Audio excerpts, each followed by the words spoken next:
Hi, my name is Sarah Sheppeck, and I am representing Siegel Speakers. I'm here today with Coach Mira Simon, who is a professionally trained coach from the Institute of Professional Excellence in Coaching, who specializes in helping high school students who are feeling overwhelmed and pressured about pursuing higher education. Thank you so much for joining us today, Coach Mira.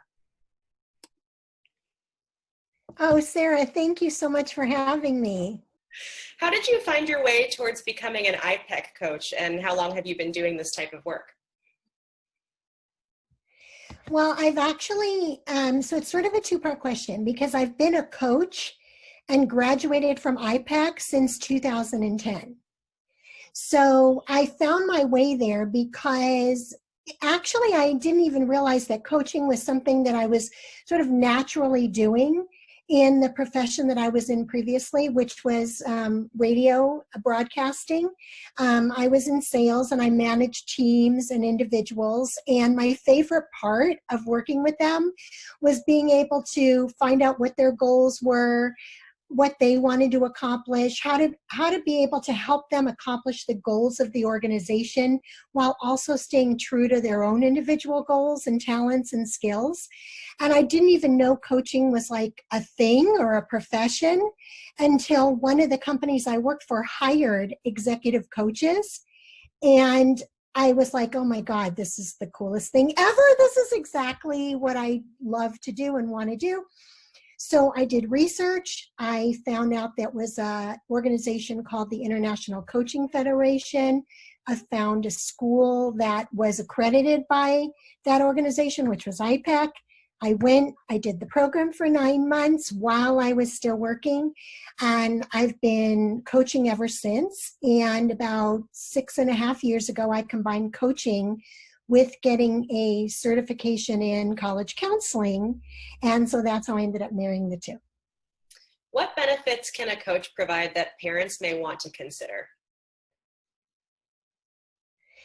So that's a really good question because an independent educational consultant is, also has to go through training and certification and all that. I feel like the blending of the two adds a bonus in that I'm not just helping students be able to complete the application process or figure out where they want to go to college or even if they want to go to college and what pathway they want to take post high school, but that I'm also able to help them take what they're doing and how they're doing it and have them understand what skills and tools they're using, what strengths that they're developing or ones that they already had, and then be able to use that and apply that to basically the rest of their life.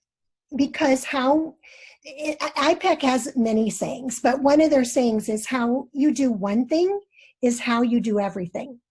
So if you're able to take that knowledge and be able to apply that to other areas, then it's a huge benefit. And what better way to do that, or better timing even, than when you're applying to college, which is a whole new experience that students are really able to learn from.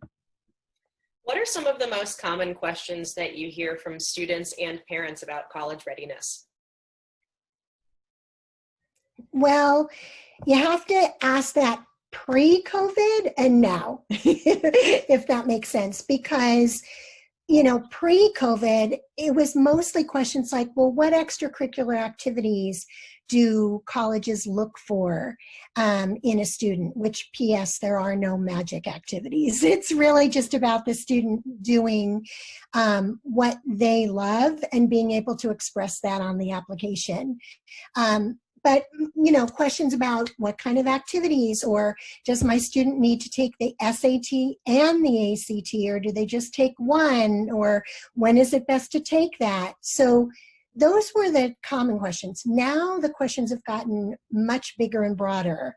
They're questions around the uncertainty of, will college begin in the fall? Or are colleges going to be looking at ACT and SAT exams? Or what if my student isn't able to complete this semester and get letter grades? What if it's pass, not pass? And how will that affect their second semester junior year, or, so the questions are just, they're brand new ones, and they're all just based on the uncertainty of what's been going on.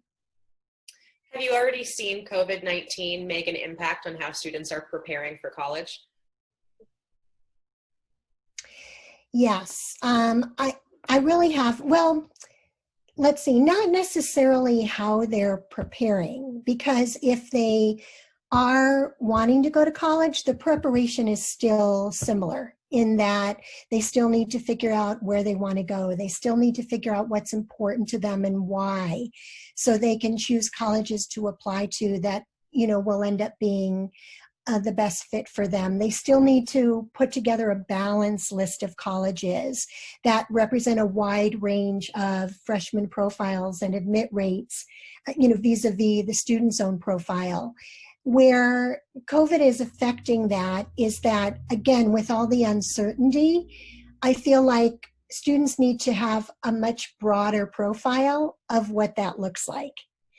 Because there's just so much going on. And the other area that it's affecting was recently reading an article, several articles about, I think it said 1 in 6 students are actually thinking more about staying closer to home, now with everything that's going on. So that's generally how it's affecting things, and I'm sure it will continue to do so.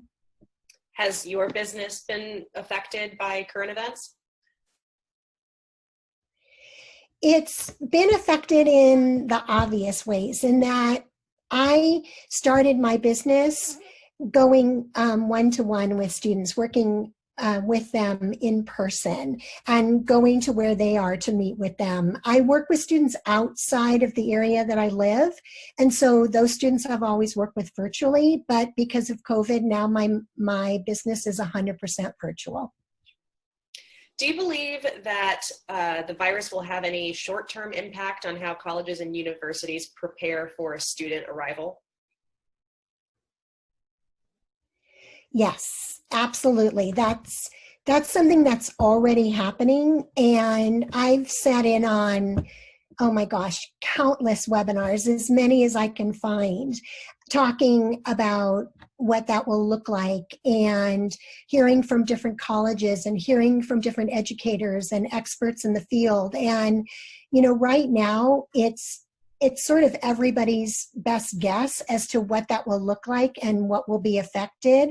The colleges are preparing for a variety of different scenarios, everything from being able to come back in the fall to being able to come back in the fall more from a hybrid model, offering online classes as well as in-person classes so that there can be social distancing. They're talking about, in terms of dormitories, what's that going to look like, how they're going to house students, how many students in a room, those types of things, whether or not there's going to be sports and events, and there's just so much to consider. One thing I can tell you is every single college is first and foremost taking into account the safety of the students and the faculty and everybody that works for the university. So they're starting to think about it for sure. And they're planning for a bunch of different scenarios. Their initial thing that they were working on was enrollment, because May 1st was the statement of intent to register date. A lot of colleges have moved that now to June 1st. But once that gets all settled for the colleges, I believe that there's going to be a lot of discussion and meetings about what it looks like in the fall, and for each specific college and area, what's the safest way to do that. Do you have any parting advice for students who had planned on starting school in the fall and are maybe disconcerted by what's happening? Yes, I feel like what I would say to them is that this period in history is unprecedented by far and away. I don't think any of us, no matter what age we are, have lived through anything like this. And I am not a student of history. That was not my subject, but students that are, I would say, first of all, embrace this period, because you're literally living through something historic that you're going to be able to talk to your kids and your grandkids about. So thinking about it from that big picture perspective is sort of an interesting way if you're somebody that, again, is interested in history or anthropology or, any kind of study that way. Okay. All right. So that's on a big, huge meta level. But on a smaller level, again, this won't always be this way. And college is going to be 4 years. So embrace what's going on right now in a way that knowing that flexibility and adaptability are going to be skills that you're already learning and exhibiting. They're going to be incredible lifetime skills that you're developing right now.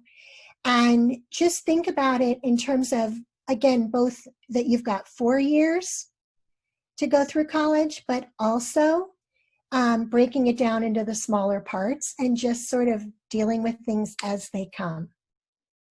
And it's interesting. Oh, go ahead. I'm sorry, Sarah. I interrupted you. No, I'm sorry. I'll cut that part out. You keep going and I'll edit these together.